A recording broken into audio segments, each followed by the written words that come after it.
पिंपरी चिंचवड महानगरपालिकेने चिंचवड संभाजीनगर येथील निसर्ग कवी बहिणाबाई चौधरी प्राणी संग्रहालयाच्या विविध कामांच्या संदर्भात निविदा प्रक्रिया राबवली। ही निविदा प्रक्रिया जवळपास 14 कोटी रकमेची राबवण्यात आली। संबंधित ठेकेदार सल्लागार यासाठी नियुक्त करण्यात आले। नंतर त्या ठिकाणी ठेकेदारांना आणि सल्लागारांना बदलण्यात आलं आणि 6 कोटीची निविदा प्रक्रिया पुन्हा एकदा राबवण्यात आली। या संदर्भात विधानसभेमध्ये प्रश्न विचारण्यात आले। एकनाथ शिंदे मुख्यमंत्री असताना महापालिकेकडे शासनाच्या वतीने स्पष्टीकरण मागण्यात आलं। असं असताना पुन्हा एकदा आता 2024 मध्ये पुन्हा एकदा 24 कोटी रकमेची निविदा प्रक्रिया राबवण्यात आली।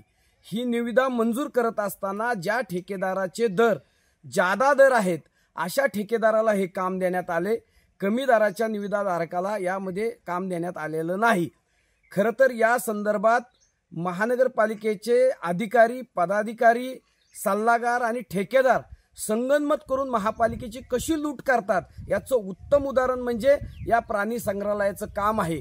आणि म्हणून महाराष्ट्राचे राज्याचे मुख्यमंत्री देवेंद्र फडणवीस, नगरविकास मंत्री एकनाथ शिंदे आणि पालकमंत्री अजितदादा पवार यांनी या संपूर्ण प्रकरणाची सखोल चौकशी करावी आणि यातील गैरव्यवहार आणि भ्रष्टाचार करणाऱ्या दोषी ठेकेदारावरती, सल्लागारावरती, अधिकाऱ्यावरती कठोर कारवाई करावी अशा प्रकारची आमची मागणी आहे।